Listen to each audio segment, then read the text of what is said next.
sa iyong pag-ibig sa akin. Sa ngalan ng Ama at ng Anak at ng Espiritu Santo, Amen. sumainyo ang Panginoon. At sumaiyo rin. Mga kapatid, aminin natin ang ating mga kasalanan upang tayo'y maging marapat gumanap sa banal na pagdiriwang. Tayo pong lahat, inaamin ko sa makapangyarihang Diyos At sa inyo, mga kapatid, nalubha akong nagkasala sa isip, sa salita, sa gawa, at sa aking pagkukulang. Kaya isinasamo ko sa mahal na Birheng Maria, sa lahat ng mga anghel at mga banal, at sa inyo mga kapatid, na ako'y panalangin sa Panginoong ating Diyos. Kaawaan tayo ng makapangyarihang Diyos, patawarin tayo sa ating mga kasalanan, at patnubayan tayo sa buhay na walang hanggan. Amen. Panginoon, kaawaan mo kami. Panginoon, kaawaan mo kami. Kristo, kaawaan mo kami. Kristo, kaawaan mo kami. Panginoon, kaawaan mo kami. Panginoon, kaawaan mo kami. Manalangin tayo. Ama naming makapangyarihan, silayan mo ang kalooban naming pinababanal ng kusa naming pagpapakasakit para sa pagbabagong buhay. Paunlakan mong pakinggan ang aming mga kahilingan, pakundangan sa pagbubunsod mong ikaw ay aming paglingkuran. Sa pamamagitan ni Hesukristo, kasama ng Espiritu Santo, magpa sa walang hanggan. Amen. Magsiupo po ang lahat.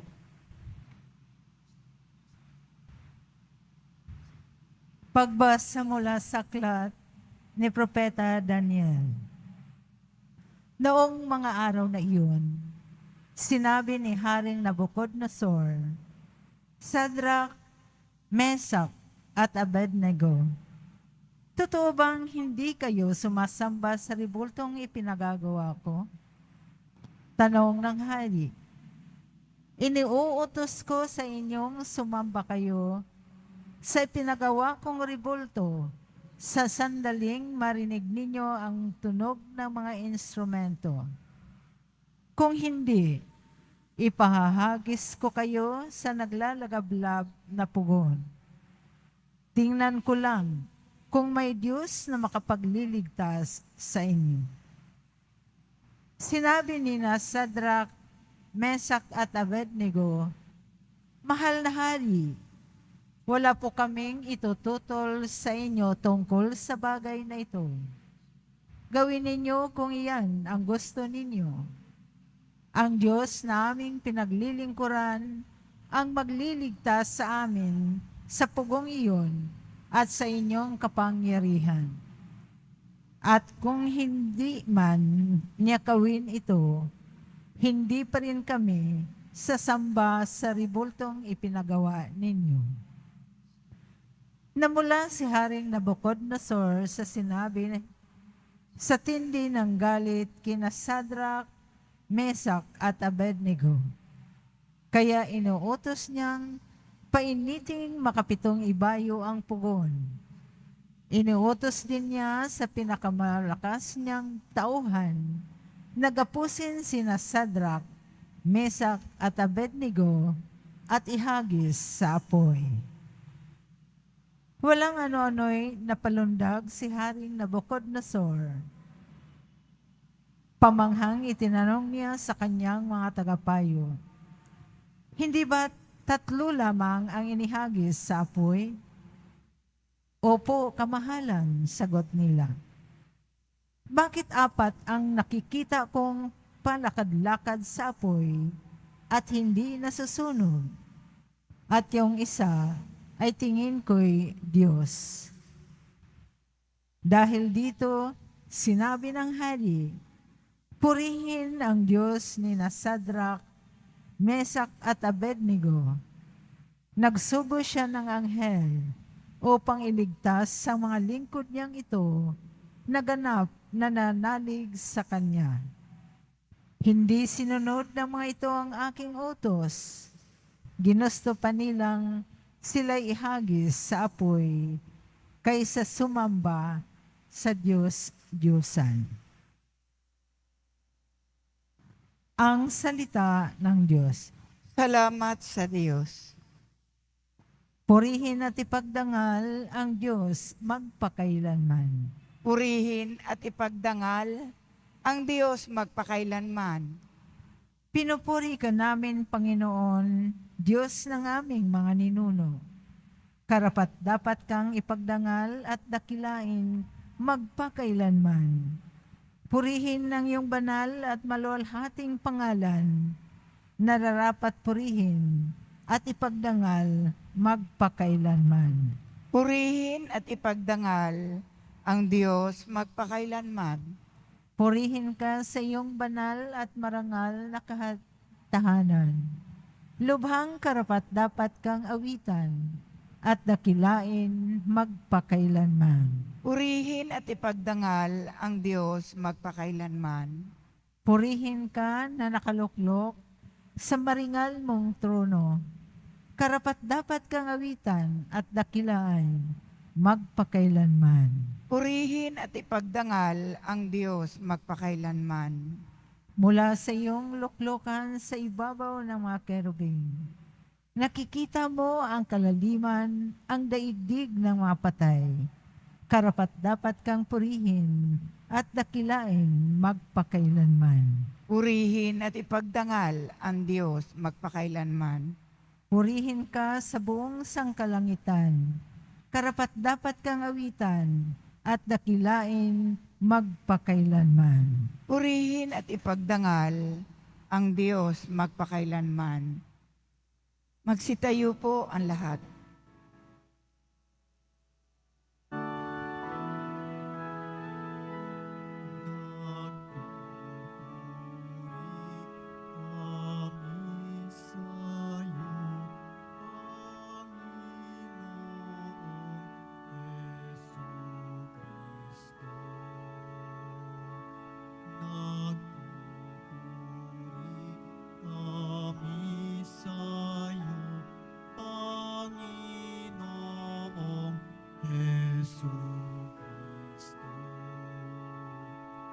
Mapalad ang nag-iingat sa kanyang sumatapat ng salitang nagbubuhat sa purong Diyos ng liwanag sa tiyagay aaning ganap. Nagpupuri kami sa'yo, Panginoong Jesucristo.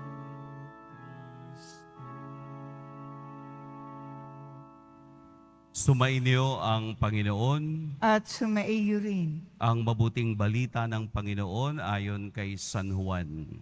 Papuri sa iyo, Panginoon.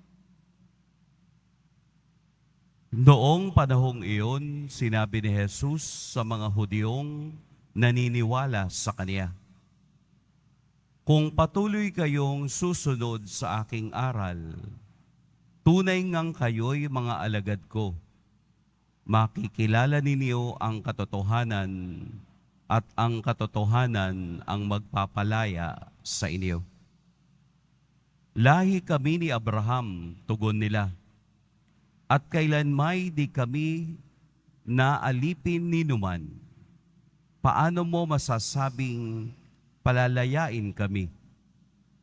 Sumagot si Jesus, "Tandaan ninyo, alipin ng kasalanan ang lahat ng nagkakasala.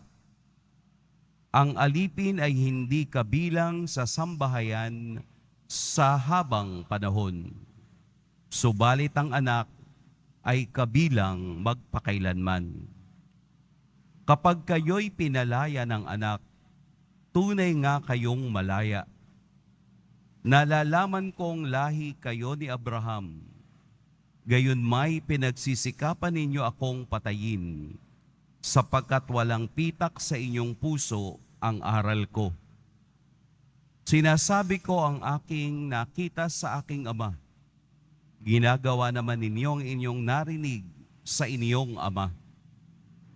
Sumagot sila, si Abraham ang aming ama. Kung kayo'y mga anak ni Abraham, tutularan ninyo ang kaniyang ginawa, ani Jesus. Ngunit pinagsisikapan ninyo akong patayin. Gayong sinasabi ko lamang ang katotohanang narinig ko sa Diyos. Hindi ganyan ang ginawa ni Abraham. Ang ginagawa ninyo ay tulad ng ginawa ng inyong ama. Hindi kami mga anak sa labas, tugon nila. Ang Diyos ang aming ama. Sinabi ni Jesus, kung talagang ang Diyos ang inyong ama, iibigin ninyo ako sapagkat nagmula ako sa Diyos. Hindi ako naparito sa ganang sarili ko lamang, kundi sinugo niya ako. Mga kapatid, ang mabuting balita ng Panginoon. Pinupuri ka namin, Panginoong Hesukristo. Magsiupo po ang lahat. Magandang umaga po sa lahat. Sa ebanghelyo nating narinig ay lalawakan natin ng konti ang ating pag-unawa. Una, ito po ang ikapito at huling araw na si Jesus ay nasa templo. Ano ang ginagawa ni Jesus sa templo at bakit kailangang 7 araw siyang naroroon? Dahil sa kultura at relihiyon ng mga Hudyo, ang bawat Hudyo ay kailangang pumunta ng templo at tumigil ng 7 araw upang ipagdiwang nila ang isa sa 7 fiesta nila. Sa pagkakataong iyon, si Jesus ay dumalo ng Feast of the Tabernacle o pista ng mga tolda. Ito ay in memorial bilang kanilang pag-alaala sa kanilang paglalakbay papalabas ng Ehipto patungo sa lupang pangako at sila ay gumawa ng mga tolda dahil naibalik na sa kanila ang 10 utos o yung kay Moses. Ganun pa man, ang bawat Hudyo ay kailangang maggawa ng mga tolda sa labas ng templo at doon sila titira sa loob ng 7 araw. Ngayon yung ika-7 araw at kailangan na nilang bumalik. Pero bakit ganito ang naging kasaysayan ng pakikipag-usap ni Jesus sa mga tao? Ito po ay nagsimula ng pagalingin ni Jesus ang isang taong paralitiko sa loob ng templo. At hindi lamang sa loob ng templo, kung hindi araw din ng pamamahinga na ipinagbabawal sa kautusan ni Moses. Kaya doon nagalit ang mga Pariseo at Eskriba at mga pinuno ng bayan dahil hindi nirerespeto ng taong ito ang kautusan ni Moses. Kaya ang tunggalian nila, araw-araw ng pakikiharap ni Jesus sa 7 araw na iyan ay pagpapakilala kung sino siya. Dahil ang mga Pariseo at Eskriba ay nag-aalinlangan at kinu-question ang pagkatao ni Jesus dahil hindi nila kilala kung sino ang taong ito na gumagawa ng himala, na nagpapalayas ng mga masasamang espiritu, na nagpapagaling ng mga may sakit, at ang kahulihan, tinatawag niyang Ama ang Diyos. Kaya ito po yung takbo ng Ebanghelyo ngayon. Sa huling araw ng pakikiharap niya sa mga taong naniniwala sa Kanya, ito ngayon ang Kaniyang sinabi. Yun bang pagpapakita ng mga taong hiwalay at hindi naniniwala sa Kanya ay wala ring patutunguhan. Ang katotohanang ayaw nilang tanggapin ay kailanman hindi magpapalaya sa kanila. Kaya bumalik na naman sila sa storya ni Abraham. Kaya iginigiit ng mga taong ito na kami mga anak ni Abraham. Papaano mangyayaring kami mga anak sa labas? Gustong ipakita ni Jesus na hindi tamang paraan na gamitin mo ang pagiging anak ni Abraham para lamang ikaw ay maligtas.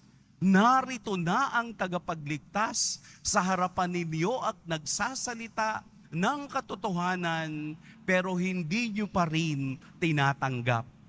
Ito ang kaisipan ng mga Hudyo na sinasabi nilang, hindi naman kami naging alipin ni numan, pero mali ang kanilang pananaw. Dahil simula noon, sa loob ng halos 1,000 taon, ang mga Hudyo ay napailalim sa iba't ibang kapangyarihan. Mula sa Egyptians, sila ay naging alipin ng Assyrians, naging alipin ng Persians, naging alipin ng Romans and Greeks. At nung panahon na yon, kung saan sila ay nasa templo, ang panahong si Jesus ay nagpapahayag ng mabuting balita, sila ay nasa ilalim ng Roman Emperor. Kaya hindi nila mismo alam ang kanilang kasaysayan dahil sila ay natatakpan ng bagay na hindi katotohanan. Kaya tayong lahat bilang Kristiyano, sumusunod kay Kristo na siyang nagsabing, ako ang katotohanan at ang buhay. I am the truth and the life. Ang sino mang sumusunod sa akin ay magkakaroon ng buhay na walang hanggan. Ito ang sinasabi sa atin ni Kristo, ang ating Poong Jesus Nazareno, na hindi mahalaga kung ano ang iyong pinagmulan. Ang mahalaga ay kung sino ang iyong sinusundan. Sa ating pagiging Kristiyano, walang ibang katotohanang magpapalaya sa atin kung hindi ang katotohanang susunod ako sa Diyos, susunod ako sa kaniyang mga utos. Hindi tayo mga Hudyo, tayo ay Kristiyano. At bilang isang Kristiyano, ang batayan ng ating kaligtasan ay hindi si Abraham, kung hindi si Kristong naipako sa krus dahil sa ating kasalanan. Habang tayo ay papalapit sa pinakamahalagang misteryo ng ating pananampalataya, bawat isa ay ipino-focus ng Diyos kung ano at sino ang mahalaga. Kaya kung inyong mapapansin, may mga cover ang ating images. Naka-cover na sila lahat. Bakit? Upang tanggalin ang lahat ng bagay na nakakaalis ng ating atensyon sa Diyos. Para ang ating mata ay nasa Diyos na siyang sanhi at katapusan ng ating kaligtasan. Hindi na tayo babalik katulad ng ginagawa ng mga Hudyo. Sila ay humahawak doon sa pangako ng lumang tipan, pero ayaw nilang tanggapin ang pangako ng Diyos na nasa kanilang harapan. Ang pangako ng Diyos ay ang mabuhay tayo sa katotohanan. At walang ibang katotohanan kundi si Jesus na nagpaalipin para lahat tayo ay masagip sa ating kasalanan. Ito po ang dapat nating unawain. Ito po ang dapat nating isapuso. na ang katotohanang nagpapalaya sa atin ay ang pagtanggap kay Jesus na ating tagapagligtas, na hindi tinanggap ng mga Hudyong matitigas ang ulo simula pa noon. Kaya tayo bilang Kristiyanong sumusunod sa Kanya, hayaan nating ang magdala sa atin sa kaligtasan ay ang Diyos ng katotohanan. Pagpalain tayo ng poong may kapal. Magsitayo po ang lahat.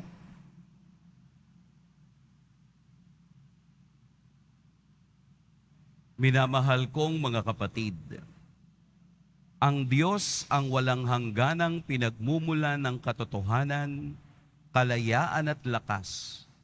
Hilingin natin sa Diyos na loobin niyang matamo natin ang lahat ng tao ang kaganapang ninanais niya para sa atin. Ama, gawin mo kaming ganap. Ama, gawin mo kaming ganap. Ang lahat ng naghahanap sa katotohanan, naway maging bukas at malaya ang isip sa mensahe ni Jesus at ng kanyang simbahan. Manalangin tayo. Ama, gawin mo kaming ganap. Ang ating mga taimtim na gawain ngayong Kwaresma, naway makatulong upang palayain tayo sa pagkaalipin ng labis na pagpapahalaga sa sarili. Manalangin tayo. Ama, gawin mo kaming ganap.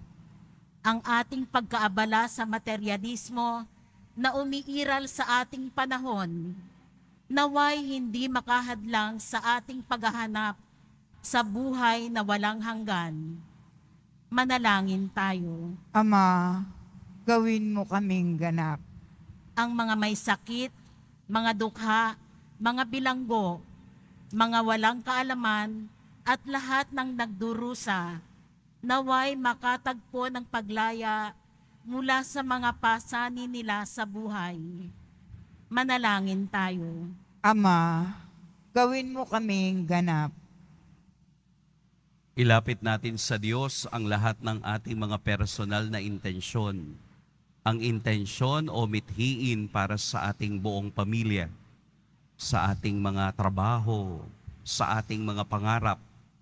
Gayon din isama natin ang lahat ng mga kaluluwa sa purgatorio. Manalangin tayo. Ama, gawin mo kaming ganap. Butihing Ama, namatay ang iyong anak upang makilala ng mga tao ang katotohanan at mamuhay ng naaayon dito. Hinihiling namin ito sa pamamagitan ni Kristong aming Panginoon.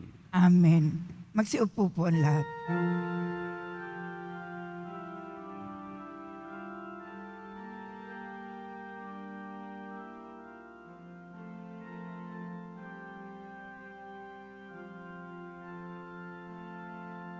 Sa pagsunod sa utos mo,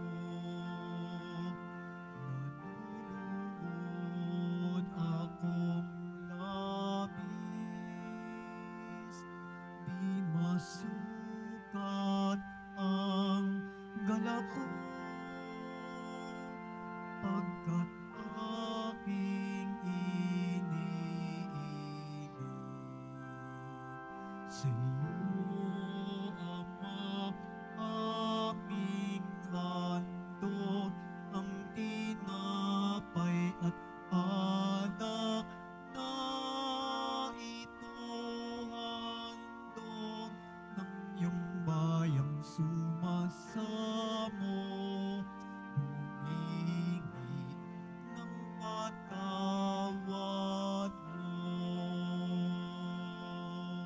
Magsitayo po ang lahat. Manalangin kay mga kapatid upang ang paghahain natin ay kalugdan ng Diyos amang makapangyarihan. Tanggapin nawa ng Panginoon itong paghahain sa iyong mga kamay, sa kapurihan niya at karangalan, sa ating kapakinabangan at sa buong sambayanan niyang banal.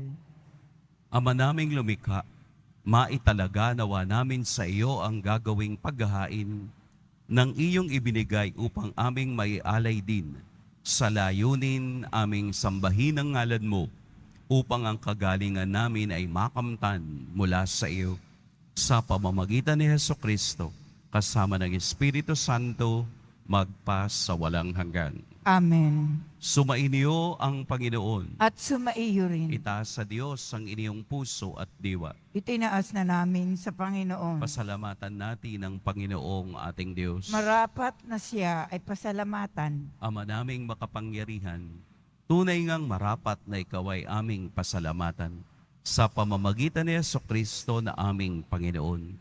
Sa pagpapakasakit ng giliw mong anak, ang sangkatauhay minarapat mong magpahayag ng iyong dakilang pag-ibig sa lahat na pawang nais mong tubusin ng Mesiyas.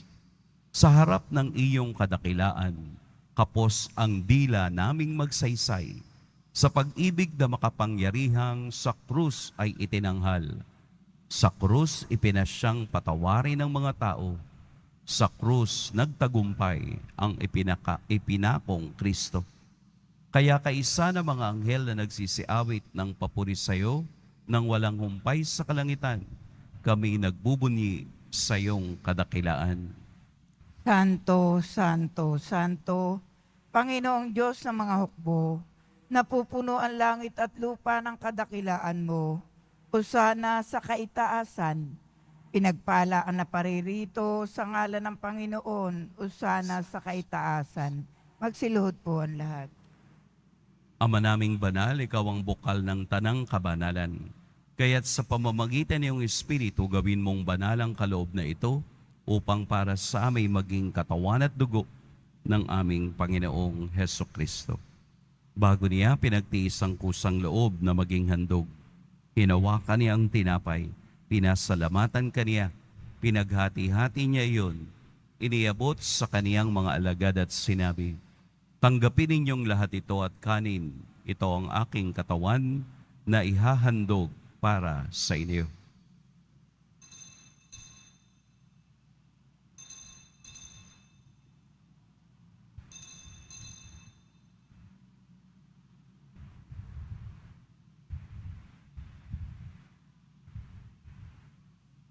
Gayun din naman noong matapos ang hapunan, hinawakan niya ang kalis. Muli kaniyang pinasalamatan. Inabot niya ang kalis sa kaniyang mga alagad at sinabi, tanggapin ninyong lahat ito at inumin. Ito ang kalis ng aking dugo, ng bago at walang hanggang tipan. Ang aking dugo na ibubuhos para sa inyo at para sa lahat sa ikapagpapatawad ng mga kasalanan. Gawin ninyo ito sa pag-alala sa akin.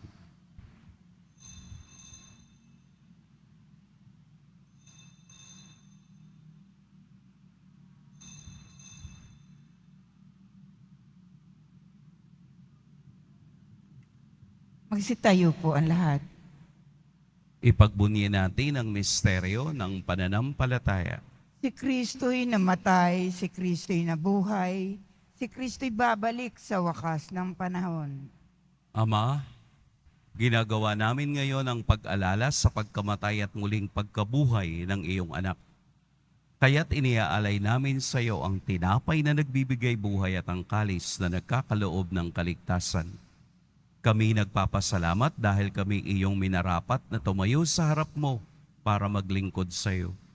Isinasamo namin kaming magsasalo-salo sa katawan at dugo ni Kristo ay mabuklod sa pagkakaisa sa pamamagitan ng Espiritu Santo.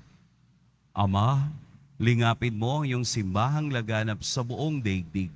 Puspusin mo kami sa pag-ibig, kaisa ni Francisco na aming Papa at ni Jose na aming Obispo at ng Tanang Kaparian. Alalahanin mo rin ang mga kapatid naming nahimlay nang may pag-asang sila'y muling mabubuhay, gayon din ang lahat ng mga pumanaw.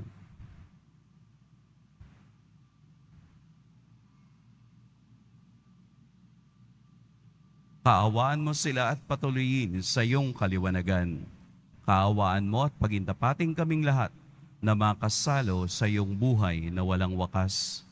Kaisa ng mahal na Birheng Maria na ina ng Diyos, ng kabiyak ng puso niyang si San Jose, kaisa ng mga apostol ni San Juan Bautista, at ng lahat ng mga banal na namuhay dito sa daigdig ng kalugod-lugod sa iyo, maipagdiwang nawa namin ang pagpupuri sa ikararangal mo sa pamamagitan ng iyong anak na aming Panginoong Hesukristo.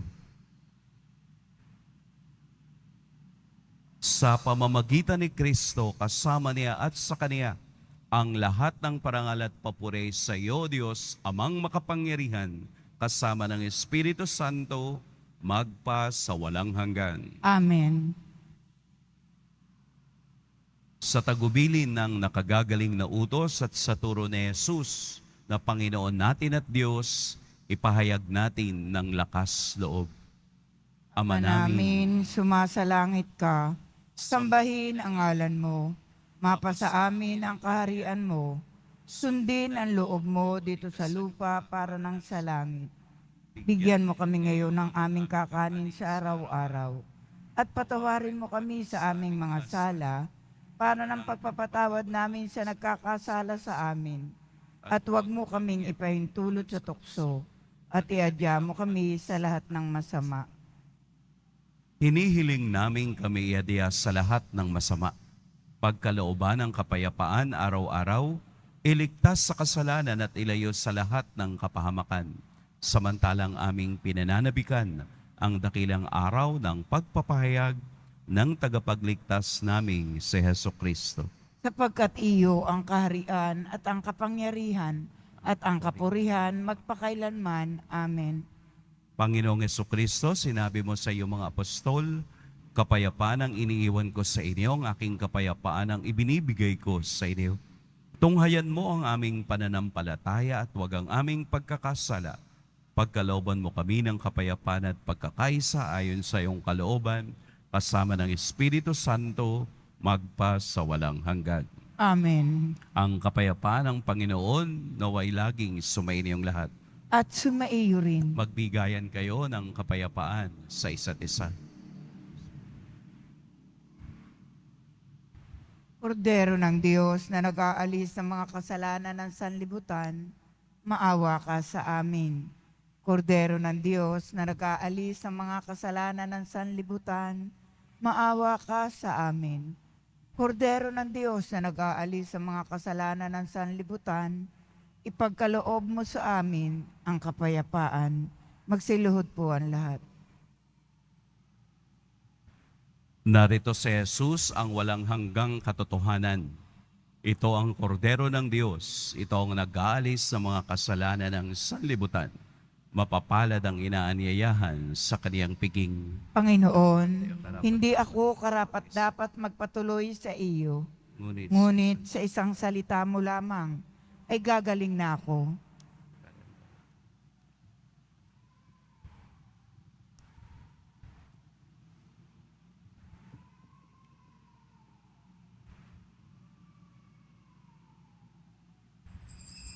Para sa lahat ng tatanggap ng banal na komunyon, sasagot po tayo ng amen. Pagkasabi ng pari o ng lay minister ng katawan ni Kristo, at isubo agad sa bibig bago umalis sa harapan ng pari o ng lay minister. Sumunod po tayo.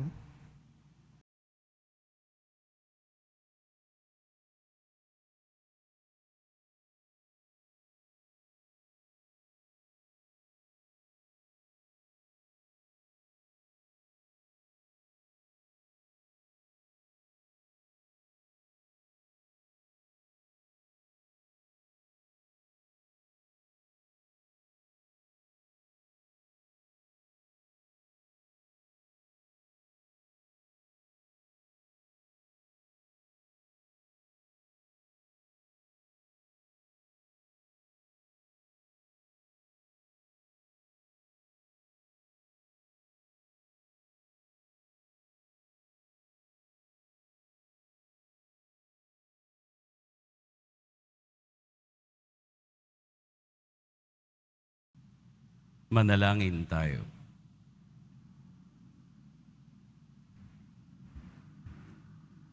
Ama naming mapagmahal, sa pakikinabang namin kami iyong binibigyan ng kagalingan dulot ng aming pinagsaluhan. Ito naway umampat sa masasama naming hilig upang lalong tumibay ang kaloob mo sa aming pagkatig.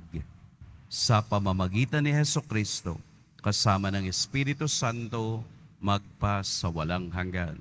Amen. Sumainyo ang Panginoon. At sumaiyo rin. Yumuko kayo para sa pagbabasbas. Mahal na poong Jesus Nazareno, inihayag mo sa pamamagitan ng krus ang walang maliw na pag-ibig ng Diyos sa sangkatauhan. Pakinggan mo po ang kahilingan ng iyong angkan na nagsusumamo sa iyo. Makamtanawa nila ang iyong katugunan at tanggapin ang kasagutan na may utang na loob na tinatanaw. Basbasan din po ninyo ang mga daladala nilang mga imahen at dasalan. Sa pamamagitan ng bendisyon na ito, naway maalala nila ang mga pangako nila noon sa binyag, na ikaw ang kanilang iibigin at paglilingkuran bilang Panginoon magpa sa walang hanggan. Amen. At pagpalain kayo ng makapangyarihan at mapagmahal na Diyos, ang Ama at Anak at Espiritu Santo.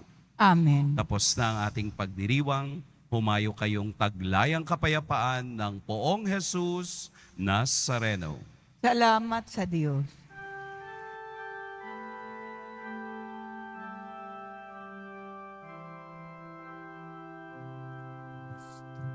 Padre Jesus Nazareno, sinasamba ka namin, pinipinto ka namin, aral mo ang aming buhay at kaligtasan.